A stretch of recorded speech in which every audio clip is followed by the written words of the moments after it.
Ayan, game. Magbibideo na ako. Mikaw kami nga. So, nag-tweet ako. Sabi ko, Q&A video. G, drop your question. Sabi ko. Tapos, nag-reply. Start tayo sa pinakababa pataas. Guys, kasama ko pala si Ian tsaka si Mika. Nandun sila sa gilid. Kung hindi nyo nakikita, kawawa kayo. Next question, kailan kayo babalik dito? Ako, hindi ako uwi this year. Si Mika, ewan ko. Titit. Sabi ni Parks, at age Jang hello. Hang hello. Sabi niya, pwede po ba gumawa ulit kayo na Mika ng vlog na magkasama? Ha ha ha. Cutie niyo po pag magkasama ate. Ha ha ha. Ha ha ha. Next. Sabi ni Jelay 1. Bakit naisipan mong mag-vlog? Naisip ko kasi parang kailangan may gawin akong something para mabalik ko naman yung love na binibigay nila. Parang ganun. So next, sabi ni Faith Alatraka, ano po ang pipiliin nyo? Maging sayo siya? Ano po ang pipiliin nyo? Maging sayo siya or happiness niya? Piliin ko is happiness niya. Always. Sabi ni Missy Cutie Panda, may BF po kayo? Sabi ni Rain B_extra. Tapos na ba? Ang alin, Rain. Sabi ni Darl_de Guzman, paano nyo po, Mika! Paano nyo po na-handle ang mga bash or nang bash sa inyo? Eh, di binash ko din. Duh! Sabi ni Graciel_Sky12, hi Ate Sam, what's your skin routine? Shout out from Vancouver, Canada. Ganito, no, take note. Magsabon kayo ng dark, yung coal face. Tapos nung magsabon, punasan mo ng tissue, huwag kayo gagamit ng towel. Hindi naman eh. Huwag kayo gagamit ng towel. Kasi nakakaano ng pimples yon. Tissue lang. Tapos, pagtas ng tissue, mag-moisturizer ka. Yung gamit kong moisturizer is, ingay naman eh. Cetaphil. Tapos nun, naglalagay ako ng tea tree oil sa mukha. Tapos naman, yun. Sabi ni si Lazy, si JNZTR_SLDD, ilang taon ka nung natinuli ka? Like, mukha ba akong bakla? I know bakla akong magsalita, pero guys, babae ako. ZHYXST1, if you're given a chance to choose life between death and you are gusto mo ikaw na lang mag-video? And you are encountering so many problems, what would you choose? First of all, hindi ko naintindihan yung question mo kasi English siya. So next, sabi ni Altis Rica, pinakamamahal na ex.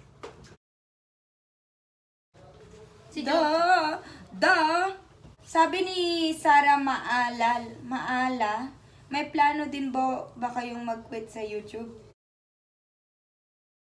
Sabi ni RV_Santiago, bakit po magkaiba kayo ng apelido ni Ate Mika?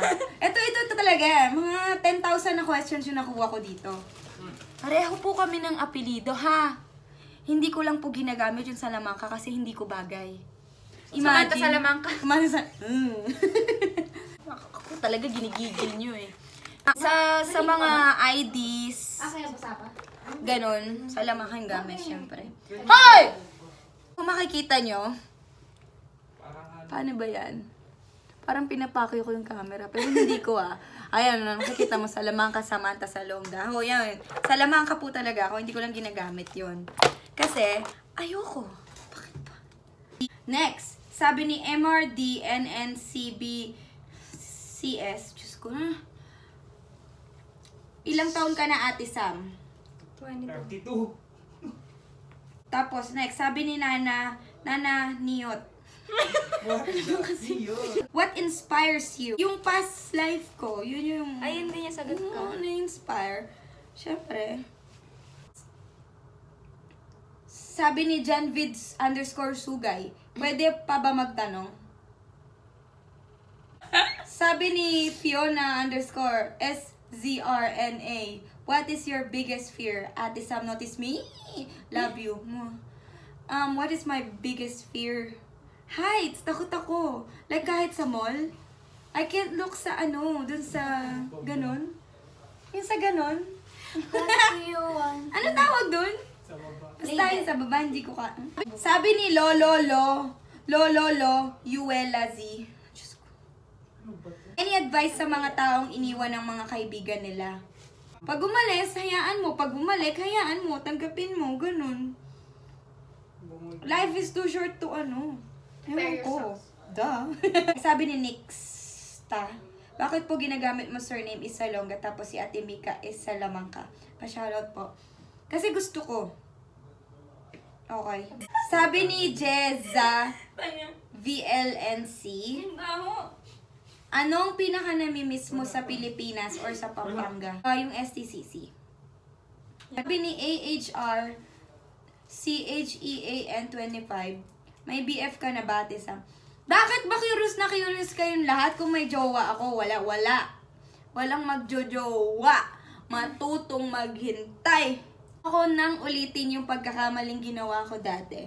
So ngayon, maghihintay na ako. Ayoko na ulitin yung nagjowa ako ng 13 years old. Tapos, nung na-broken ako, talagang nasira yung buong buhay ko. Bumagsak ako, nawala ako sa church, nawala ako sa lahat. Diba? Gusto ba natin yon? Hindi. Huwag na natin ulitin yun. Huwag na tayong pasira ulit. Maghintay tayo. Maghintay. Sabi ni Ellie Sir Lirish, eto, matindi to. Ano ang ayaw at gusto mo sa ugali mo? Ayaw ko sa ugali ko is pag nagalit ako, hindi ko kayang kontrolin. As in, diretso yung bibig ko. Sakit ko yun. And gusto ko sa ugali ko, yung wala akong pakialam sa mundo. Like, kahit anong mangyari, kahit, bawa, nag-away-away kayo, gano'n. Makikichismis ako, pero after that, wala na akong pakialam. Gano'n.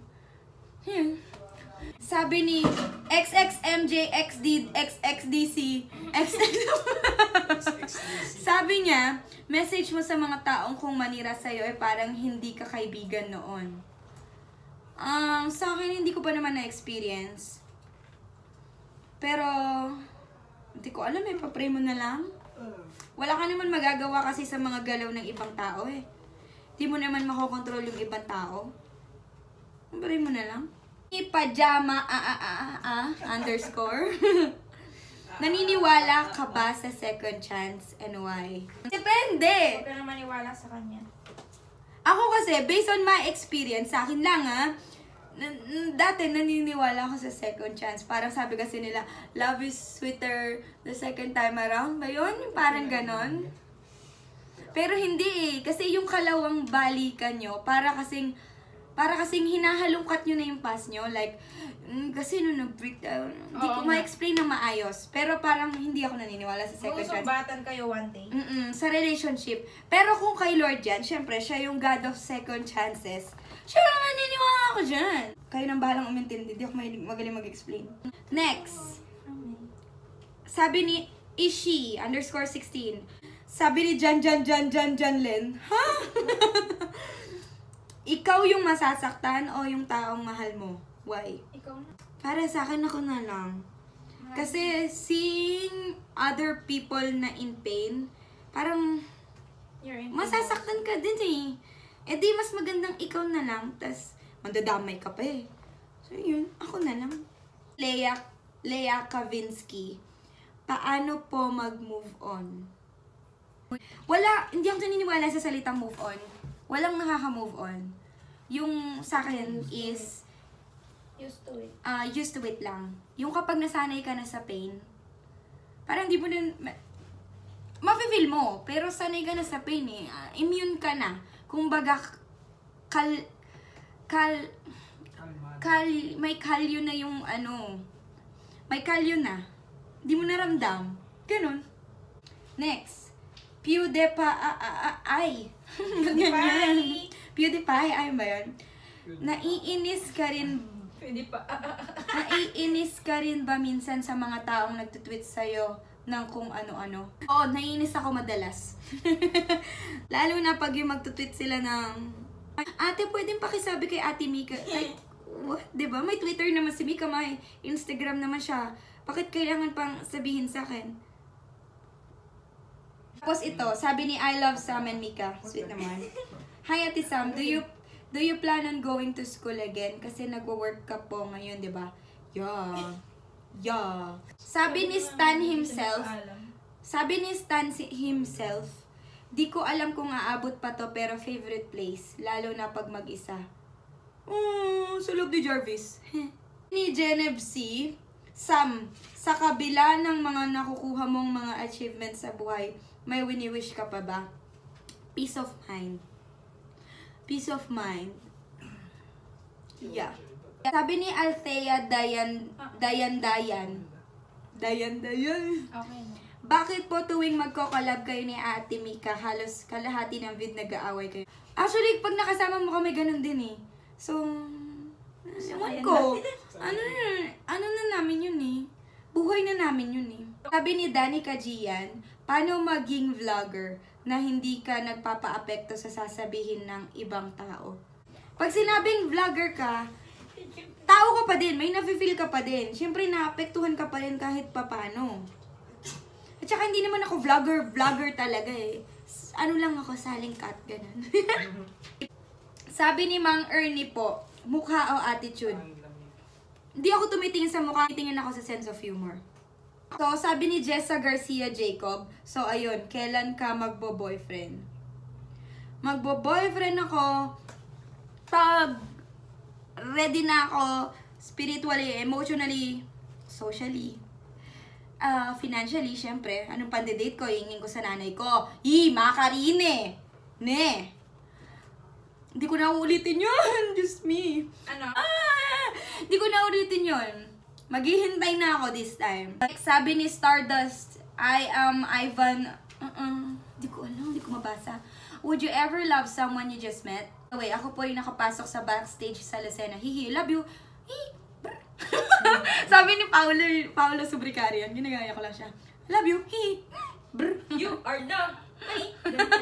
Ang cute ni Paolo eh. So yun, would you ever love someone you just met? No. No.